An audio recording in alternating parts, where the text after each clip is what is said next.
Jai Bhim, Jai Mulnivasi. Welcome you all once again to MNT News Network. Today is Sunday, and today also we are going to organize a very special session. So welcome you all once again. And as you all of you know that every Sunday we are organizing the session in English, and we are discussing various socio-economic topics which are pertaining to the Mulnivasi Bahujan Samaj, the scheduled caste, scheduled tribe, other backward classes and minorities. And today also we are going to discuss a very important topic. So this video will be live on Facebook and YouTube, and everybody is requested to join this and share this link to all in your social network, so that this important information, which is a very vital issue that is going on today, and very as far as the India's economy is considered, and Indian conditions are considered, as far as the youths are considered, for everybody, this topic is very crucial and serious. So today, the topic that we are going to discuss is related to the Amrut Mahotsav, the 75 years of India's independence that everybody is celebrating. And considering this Amrut Mahotsav and 75 years of India, where we stand, where India stand after 75 years of independence, and particularly for the scheduled caste, scheduled tribe, and other backward classes people and their conditions. These are all things that we are going to discuss. And today we have with us eminent personality, a social thinker and economist, Professor Dr. P.S. Kamble, sir. Sir, Jai Bhim, Jai Mulnivasi, Jai Savidhan, Jai Thank Bharat. you. Thank you very much. And welcome to MNT News Network studio. So as I told that today India is celebrating the 75 years, and 75 years pertaining to the particular terminology that is said is Amrut Mahotsav. So after 75 years of independence, right from 1947 till date, India has gone through various situation and pertaining to the celebration when it comes. So 75 years of celebration. So just in brief, I would like to, our viewers would like to know what are the basic parameters that normally decides for celebration. So when people celebrate certain things, so on what basis it should be decided that this is the event that should be celebrated, or it should be more specifically organized throughout the year and made more throughout the country also it should be celebrated. So on as far as the economic criteria is considered, or you belong to economic background, so how you see this particular event right from celebration, and what parameters on behalf of you would like to say that this should be decided, that on these basic parameters the event should be decided for celebration, sir? Ashish, first of all, I'm very much thankful to MNT English for organizing such a very serious, very important, significant, and relevant topic. That is 75 years of independence of India, and we describe it as Amrut Mahotsav. Actually, Amrut has a positive meaning. It should be positive. It should be favorable. It should be beneficial. In that perspective, when we look at 75 years of India, we didn't find much positiveness, or what I would say is advantageous or beneficial to that extent to the society as a whole, and especially poor strata of the society, deprived community of the society. In that perspective, it is of crucial importance. And therefore, what I want to explain before is that when we talk about celebrating independence or 75 years of independence, that should be more positive, that should be more beneficial, that should be more advantageous. And when in that perspective we look at economic development of India, we can get a combination or mixed picture of what we have realized and achieved economic development. We have succeeded in increasing national income, GDP, gross domestic product, even per capita income. But unfortunately, what growth or development that we have realized and achieved, we didn't distribute, we didn't allocate, we didn't reach to the society as a whole, which can benefit more, especially the socially deprived community of the society as a whole. There can be a scheduled caste, scheduled tribe, OBCs, minorities, there can be rural, urban,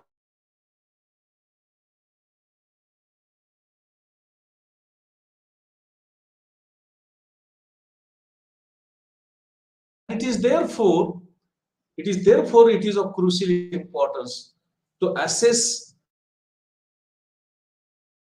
celebrating 75th year of independence of India. So we should have more positive results. We should have more positive benefits or advantages.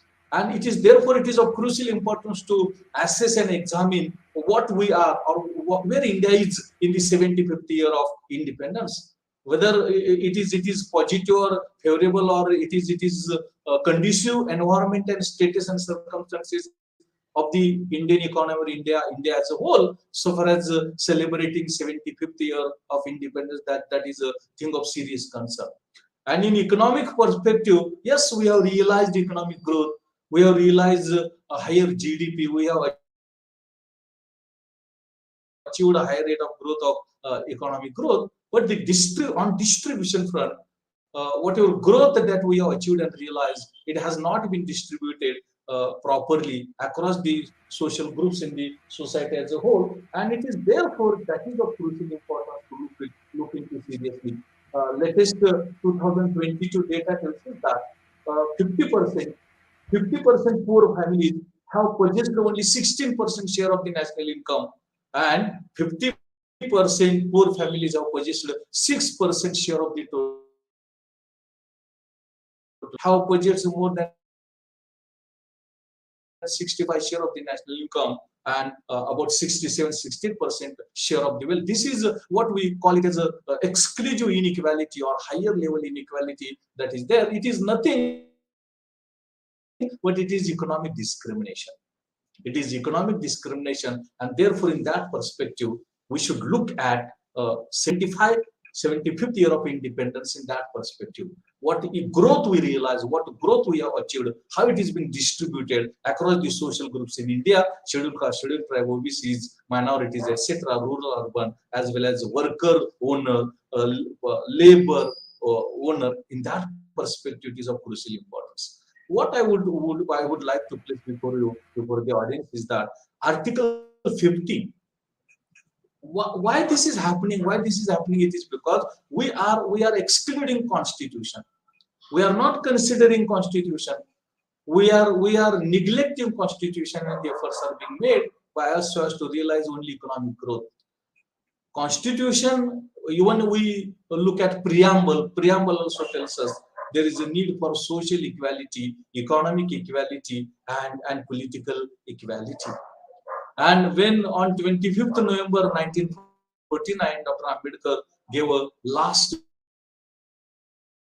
speech in the Constituent Assembly, he very sincerely, honestly, rigorously told, Constitution doesn't matter. What matters is implementation of the Constitution. If Constitution is bad, but the implementers are good, that can give us good results. But if the Constitution is good, but the implementation doesn't take place in that perspective, then Constitution doesn't give that results for which it is to be implemented, because Constitution is the unique law. Constitution is the primary law of India. Constitution tells us, preamble tells us that social equality should be there, economic equality should be there, and political equality should be there. But when we look at socially, economically, a lot of discrimination is taking place. Politically, discrimination is little bit lower or lesser, and the reason is simple. The reason is that it is because of the provision in the Constitution: one person, one vote, one value. The value of vote doesn't differ from person to person, from group to group, from location to location, from area to area, and that is very responsible cause, unique responsible cause, so far as the political equality can be maintained. Yes, it is also necessary to be analyzed to what extent it is being implemented very rigorously, sincerely, honesty. But the ground reality is that yes, there is economic inequality, economic discrimination, and social discrimination. Article 15 of Constitution of India further, in addition to this preamble, tells us that citizens from every sort of discrimination by the state on the grounds of religion, race, caste, sex, or place of birth, or any of them is not permitted. This Article 15 tells us that. And Article 15 very exclusively tells us that no discrimination should take place, no exclusion should take place, and the basis should be religion, race, caste, sex, place of birth, or any other, is not in a position to responsible for social discrimination, consequently economic discrimination, uh, political discrimination. We have succeeded in controlling, and it is because of the provision in the constitution: one person, one vote, one value. The latest data tells us that so far as social and economic discrimination is concerned, already I have cited before you how economic discrimination is taking place. That is, 50% poor families have purchased only 16% share in the total national income of India, and 50% poor families share in the total wealth of India is 6%. On the contrary, 10% richest families have purchased a 65% share in the national income and more than 67% share in the total wealth of country. It is nothing but it is economic discrimination. And in this economic discrimination, we find that there is a there is a disparity. There is a disparity in public sector and private sector participation in India. All of us know Indian economy is a mixed economy, but it is dominated by the private sector, and consequently it is a private sector dominated economy. Even mixed economy is given in the Constitution of India. In practice, it is a private dominated economy. And after 91 onwards, more and more privatization is taking place. And recently, after 2014, the peak of privatization has taken place. Today, there is not a single public undertaking. There is not a single enterprise of the government of India which is exclusively owned by the government. All public sector enterprises, all public sector undertakings which are there in the constitution, which are reserved for the public sector, both of the central government as well as state government. But unfortunately today, we didn't find a single undertaking, we didn't find a single industry owned by the government, either public, central government or state government. That is a ground reality. Railway is not there, atomic energy is not there, defense is not there. Everything is privatized, and when it is privatization, consequently discrimination and exclusion takes place very significantly and very rapidly. That is there. There is some data that I want to cite before you in favor of how the magnitude or extent of economic discrimination that is taking place. Studies carried out by Madheshwaran and Atwell, Madheshwaran. The studies tells us that only through the latest data that I am citing before you, because a lot of data I am having how the economic discrimination and exclusion that is taking place. As per the Madheshwaran study of 2011, in public sector, the discrimination in salaries and earnings, that is there 30%. 30% difference is there, and the degree of discrimination is 15% in public sector. In private sector, the difference in salaries and earnings is 19%, but the discrimination is 36%. This means that in private sector, the degree of discrimination is significantly greater, significantly higher, and that gives us how economic discrimination is taking place, how economic discrimination is growing very rapidly and significantly. In addition to that, I want to cite before you the data how that economic discrimination is taking place. For example, in the context of scheduled caste and scheduled tribes, so far as their representation in the central government public enterprises is concerned, it is found that for A group employment, only 10% participation is there for scheduled caste, and for scheduled tribes it is only 3%. For B class employment, participation of scheduled caste is 11% and scheduled tribes is 4%. For C class employment or employees, participation of scheduled caste is 19% and of scheduled tribe it is 8.46%. And for D class, this is very important, participation of scheduled caste is 23%, and of scheduled tribes it is 11.40%. What does this mean?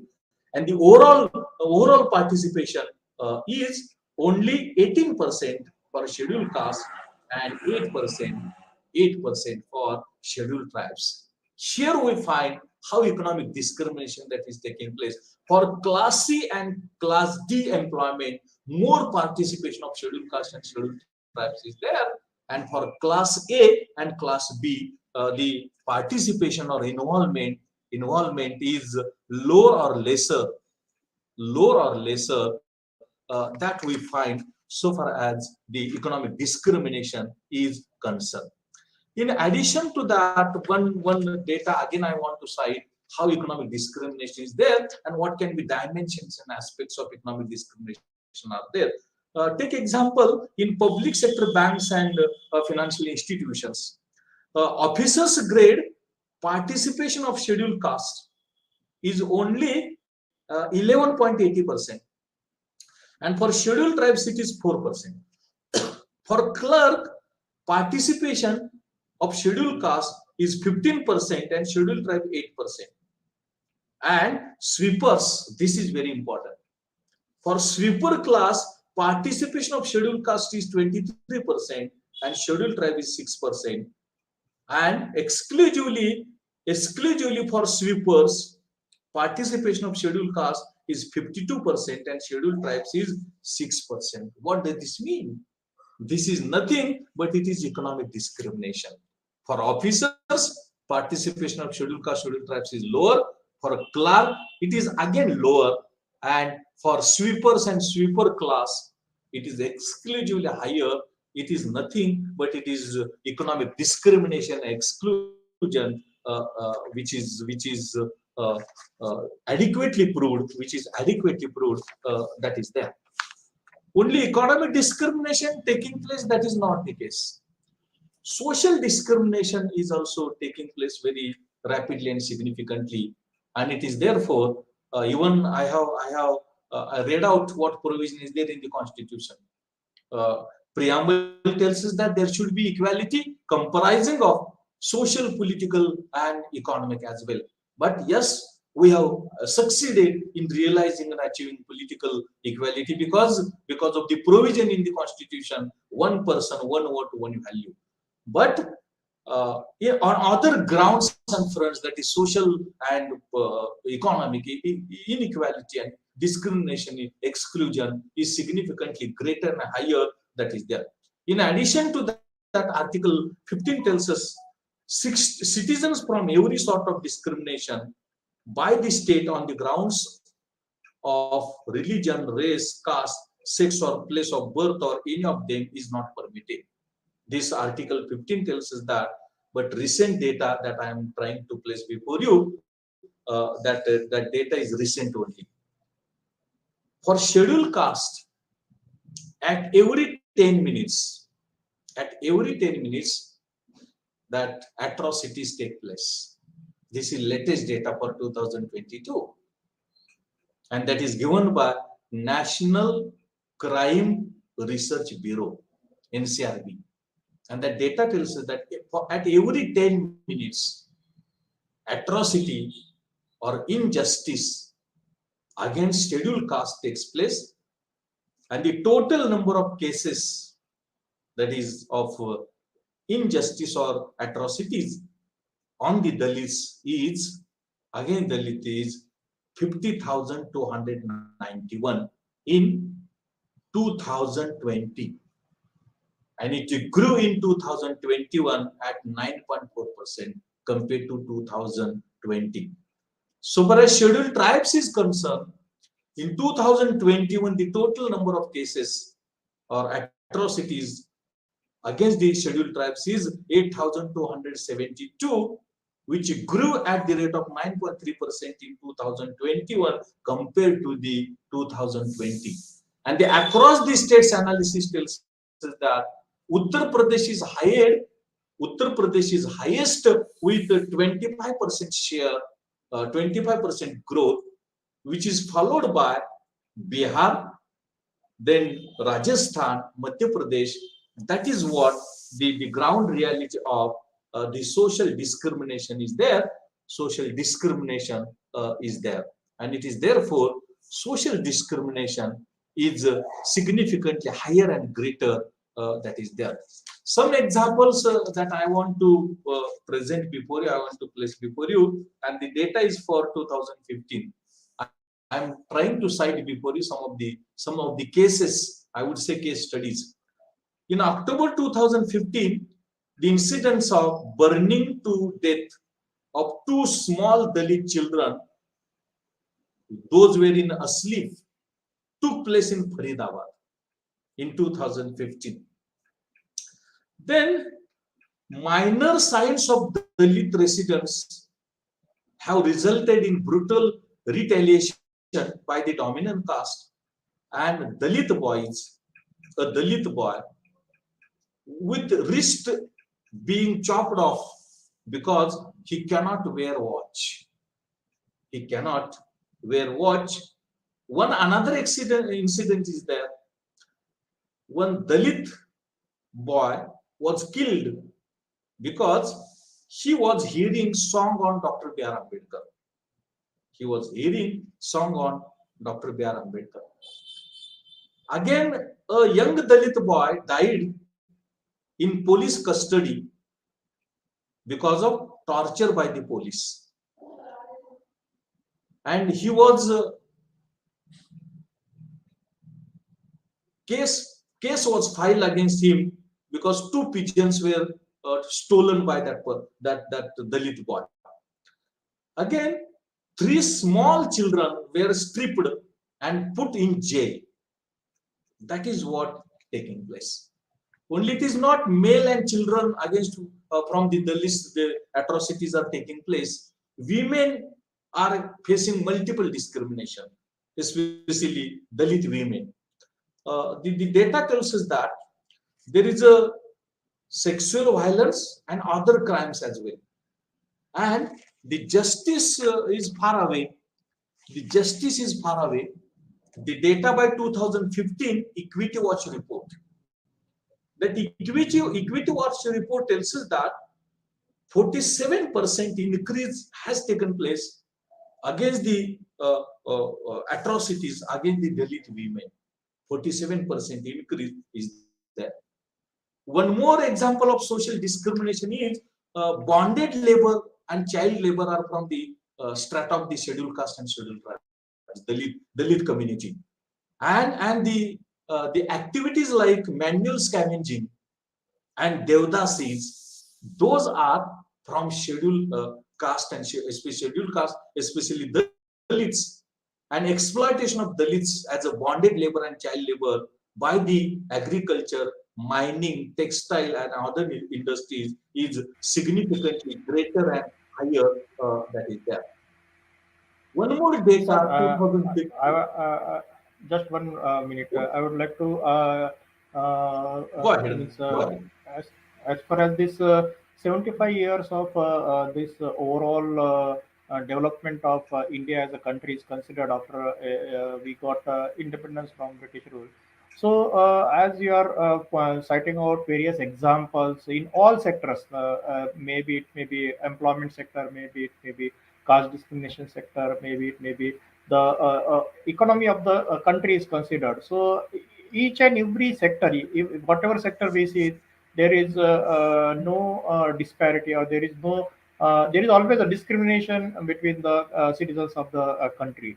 And as far as the now, if we see 1947, we got independence, and 1950 the Constitution of India is considered. So, as far as the independence is considered, so all citizens should get the rights as per the Constitution of India provisions are set out, and it should get implemented. So, on one side, the as far as the overall development is considered, right from 1947 till date, there are almost 75 years India has passed through, and already you are citing out various examples on how the developments has happened in the name of development. And on the other side, the Constitution of India got implemented in 1950, and it will also get 75 years almost within 2 3 years. So, if you take both these examples, implementation means the development of the country as far as the parameters are considered. And on the other hand, the Amrit Mahotsav of implementation of constitution is considered.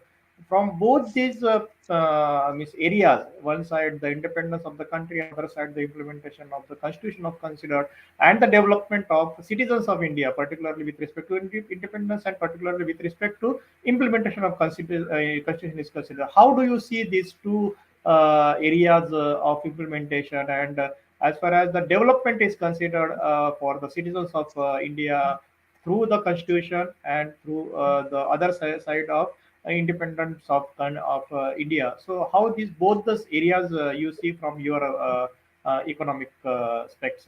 Very important question, Ashish, you have asked. Just one example, I am citing how exclusion and discrimination taking place in education. It is a widespread problem in education. Alienation, social exclusion, physical abuse, all levels of education, from primary education to university education. Illiteracy and dropout rates are higher among the Dalits, and social and physical factors and legislation and measures have implemented, but those are ineffective and inefficient. That is there. Actually, what is happening? Provisions are there. In preamble, provision is there. In constitution, provision is there. Violation of Dalit Atrocities Act is there. But unfortunately, the implementation is not rigorous, sincere, honest, and consequently, it is excluded. It is sidelined. It is sidelined.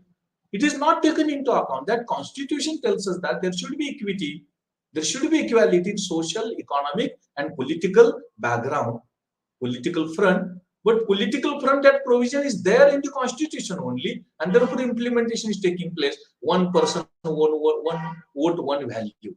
But so far as social and economic exclusion, discrimination is concerned, provisions are there.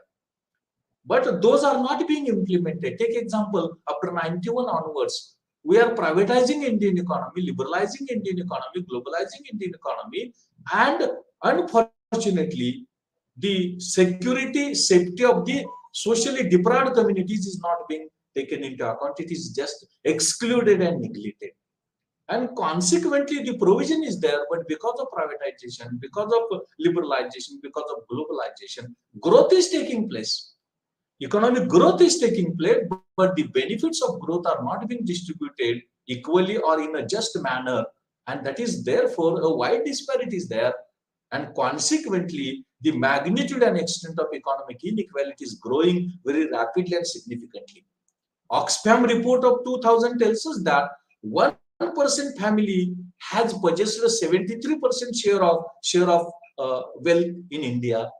And Oxfam report 2018 tells us that the Gini coefficient is increasing and indicating that economic inequality is comprising of income, consumption, and wealth is increasing very rapidly and significantly. On social ground, a wide disparity is there in education. The gross enrollment ratio in education is significantly lower for the scheduled caste, scheduled tribe, OBCs, and minorities. It is in higher education also. It is wide disparities there in gross enrollment ratio. Consequently, privatization is prohibiting entry or access to the scheduled caste, scheduled tribes, and minorities into the education. One study was carried out by Basant and Sen, and that Basant and Sen tried to examine what disparities there, what inequalities there in access to the higher education in India, and that study tells us that potentiality to participate by the scheduled caste into the higher education is 44%, but actual participation is 10%. For scheduled tribes, potentiality is 40%, and actual participation is just 4%. In the case of minorities or Muslims, potentiality to participate in higher education is 40%, but actual participation is between 6 to 7%. This is there in education, and again, male-female disparities there, rural-urban disparities is there, and prominently after 91 onwards, and especially after 95 onwards, the deprived community students are excluded from engineering education and medical education. Engineering education, lakhs of rupees are necessary to be paid, which cannot be paid.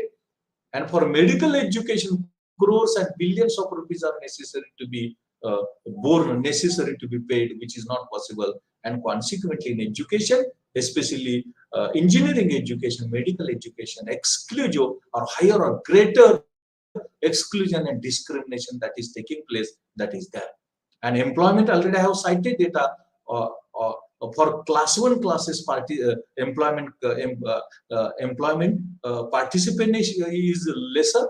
For class 2 it is again more. For class 3 it is increasing, and for class 4 sweepers 60% participation of the Dalits is there, more than 60%. So for lower grade, more participation, and for higher grade, lesser participation. And that is true in the case of central government employment, state government employment, banking employment, insurance employment, etc., etc. And that is there. Dr. Ambedkar, it is incorporated in the Constitution of India, but before that also in 1947, he wrote a book, that is States and Minorities.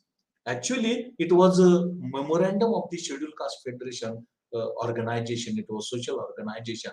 And Dr. Ambedkar didn't know that I will be a part and parcel of drafting of the Constitution or member of the Constituent Assembly. And therefore, on behalf of the Scheduled Caste Federation, he prepared that memorandum and he wanted to submit to the that Constitution Assembly. And it is like proxy constitution. Articles are there, preambles are there, sub articles are there, and in that states and minorities, he has exclusively mentioned that any kind of exclusion, discrimination should not be there. Owner should not discriminate, exclude employees. Government should not, or officers should not exclude, discriminate assistant or assisting employee. Likewise, there should not be poverty, inequality, and unemployment among the poor strata of the society, among the Dalits, scheduled caste, scheduled tribes. And therefore, he provided of the representation to the this Dalit strata or socially deprived communities, scheduled caste, scheduled tribes, that is there. And it is because he was the chairman of the drafting committee. He was the sole drafter of the Constitution of India. Consequently, all these provisions he made, that of social, political, economic equality, control of discrimination, control of poverty, control of inequality, representation to the socially deprived communities, all those provisions he made because he studied, he know what the ground reality was there, what the scenario was there, what the reality was there, and consequently he made those provisions in the Constitution which he wanted to submit that draft, that memorandum, to the Constituent Assembly that is there. Actually, what is happening? Is that the policymakers are, the bureaucrats are, the executives are sidelining Constitution. Those are excluding Constitution. Provisions are there in the Constitution, laws are there, then acts are there, provisions are there, but those are not being implemented rigorously, honestly, sincerely. So economic discrimination taking place, economic inequality taking place, social inequality taking place, education is there, employment is there, poverty is there, unemployment rate is there, health is there, education is there. Lot of discrimination that is taking place. One study was carried out by Professor Surendra Jodhka. Surendra Jodhka is a professor of sociology in Jawaharlal Nehru University, and he carried out a study the study covered the area of Delhi, Punjab, Haryana. These are the neighboring states of Delhi, and he studied how social and economic discrimination that is taking place, because all of us know Delhi is a developed state, then Punjab is a developed state, Haryana is a developed state. And he wanted to assess whether there is a social exclusion and discrimination that is there or not. And he checked whether the businesses and industries started by the socially deprived communities, that is scheduled caste, scheduled tribe, OBCs and minorities, those are developing or not, their development has taken place or not, or because of exclusion, discrimination, their development or their survival is not taking place. And unfortunately, whatever results Professor Zodka arrived at, that is shocking.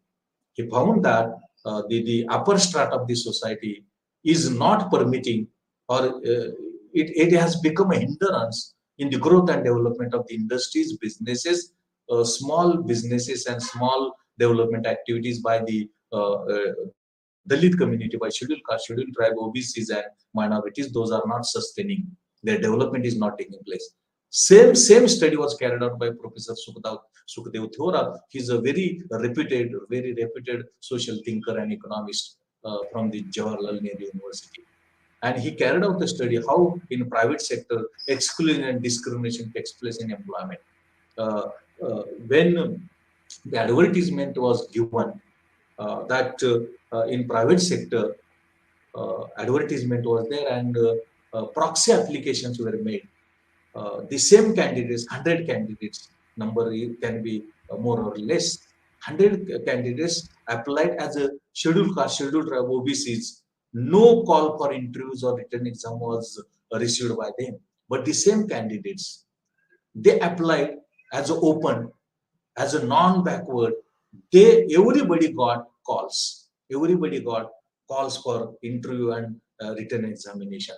Same study was carried out by Ashwini Deshpande from Delhi University, and all those studies exclusively adequately proved that lot of social economic discrimination is there. The forms have been changed, kinds have been changed, the modus operandi has been changed, but it has not stopped at all. To some extent, it can be reduction might be there to some extent, but entire finish or end of the discrimination, that is not there.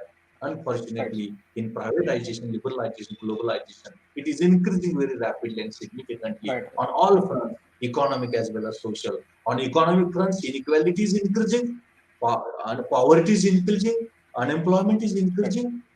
On social fronts, in education participation, no participation in engineering, no participation in medical, in regular education also, because of the privatization. In future, there will be a significantly fall or decline in Right. participation of the socially Right. deprived communities in education, scheduled caste, scheduled tribe, OBCs, and minorities. That is there. Right, That sir. will take place. Over to you. Right, sir. So you even after 75 years, whatever the basic thing of celebration is there, nowhere we can see that we are progressing in that particular front as far as the rights of the citizens are considered, or as far as the rights of the every individual is considered, and particularly the 85% of the population who are deprived, who were deprived before 1947 and who are still deprived today. So definitely, this calls for a retrospection of ourselves, where we are today, and on what way, on what parameters we should celebrate or non-celebrate this Amrit Mahotsav. So, sir, almost we are now at the end of the session, and it was a nice time with you. Before ending today's session, I would like to take your message. If such situation is persisting for the last 75 years, are there any provisions, or are there anything that the citizens can do or citizens can think of in doing something for their own development, for their own benefit? Are there anything or any way out as far as this discrimination is considered, for the maximum or 90 or 85% population of the country is considered? What is the way out, sir? Actually, first of all, so far as the development policies of India, both social education is concerned, that should be framed in the framework of Constitution of India only. And Constitution has given plenty of for maintaining social economic equality and social justice and social welfare. Number one. Number two is that in education, a lot of efforts and attempts are required to change mentality of the people. The mentality of the people about exclusion, discrimination to that extent has not been changed. A little bit discrimination, a little bit mentality has been reduced, no doubt about it. Every person is discriminating, every community is discriminating, that is not the case. Some extent reduction has taken place, but the extent to which it was expected and desirable, that has not taken place. So education, awareness, training, that can help us in changing mentality of the people about exclusion, discrimination. And last but very important, we should try to be economically self-reliant and independent. Our efforts are required. We should be independent. We should not depend upon others. In that direction, the efforts are required. Maybe development of the industry, maybe development of the business, maybe development of the or purchase of the assets like that. That those efforts are required. Because in future, public employment will not be there. Public recruitment will not be there. Because public sector is just reducing because of the privatization. Take example, the number of posts which are being advertised under the UPSC, under the State Public Service Commission are decreasing continuously, and no surety or guarantee of recruitment is there. In addition to that, privatization is taking place, and only decreasing the number of posts being recruited, that is taking place. And number of banks, only 10 banks are there at this out of 26. And insurance is privatized, LIC is privatized, GIC is privatized. So the saturation and decrease in the employment and recruitment opportunities are continuously increasing, and that poses the grave or very intensive situation of the social strata of the society, deprived communities. So they should think of that in future. Future is very dismal. Future is very black. So it is very dark. So we should endeavor in that direction, that small businesses, small industries we should endeavor for the development. We should try for asset development, purchase of the assets. Those efforts are required. So economically, we should try to be independent, self-reliant. That effort is required. That doesn't mean government should be defunct. That is not the case.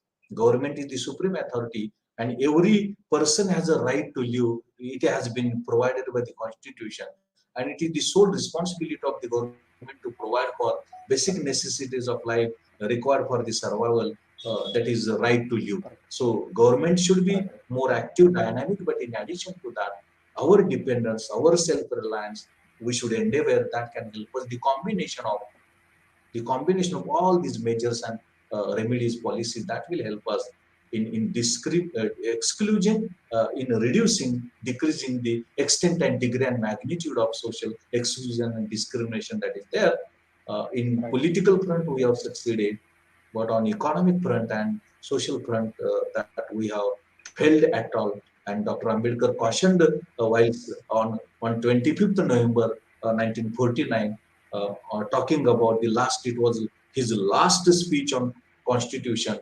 And in that Constituent Assembly, he told, in future there will be controversy, that we will be politically equal, but socially and economically unequal, and that will damage the Constitution, that will damage the country. And those signals which Dr. Ambedkar gave, we are observing today also. So we should take Dr. Ambedkar very seriously. We should take Constitution very seriously. We should change our mentality and mind setup, and we should be very rigorous, sincere, honest in bringing about social and economic equality that is there. Otherwise, rather the sustenance and survival of the country will be very difficult. And by 2030, we have to realize sustainable development goals like zero poverty, 100% food security, 100% education and enrollment. All those goals are necessary to be realized, and government can play, Constitution can play, government policies can play a very crucial and very important role in that direction. And the combination of all these measures and remedies and policies, that will only help us in controlling, arresting, restricting social and economic exclusion and discrimination that is taking place very rapidly and significantly. And last but not the least, the mixed economy nature of India, socialistic pattern of society, such policies are very much needed, that can help us in realizing, achieving, and reducing and decreasing the social exclusion and economic exclusion, discrimination that is taking place and increasing day by day, continuously and rapidly. That is there. Over to you, Ashish. Very well pointed out, and right message passed on by you to our viewers.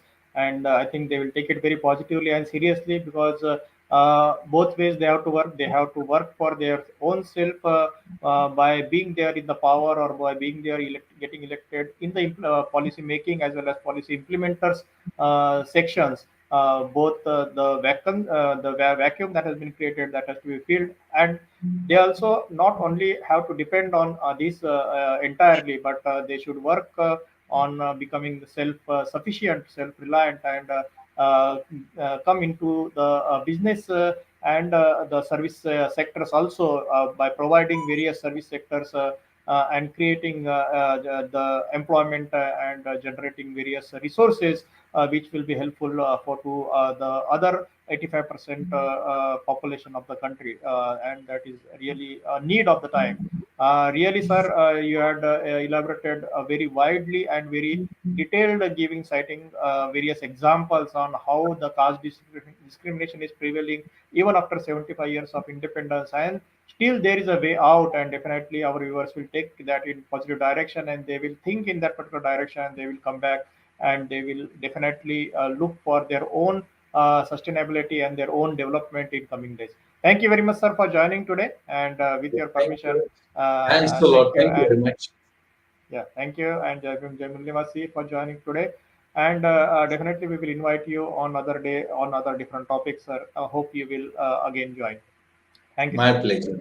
Yeah. Thank you. And Thank you very much. Thanks a lot. thank you. And with your permission, I would like to announce for tomorrow's topic. Tomorrow is Monday, and Monday we are normally discussing the topics in Hindi. And tomorrow also we are going to discuss one such important topic, and the topic is जब तक सच्चे प्रतिनिधि चुने नहीं जाएंगे तब तक आजादी का तमाशा चलते रहेगा. So the same continuation of today's discussion. So what we have to do, what on the political front, what we have to do to get our rights on our own. So that is the topic that we are going to discuss. So be there with us, and this is a very important topic, that how the real representatives should be elected to get our rights back. So that is the topic that we are going to discuss. Thank you all. Thank you very much for joining today. And again, we will meet next Sunday for the session in English. And from tomorrow onwards, till Saturday, the sessions in Hindi will continue. Thank you very much. Jai Bhim, Jai Mulyawasi, Jai Savidan, Jai Bharat.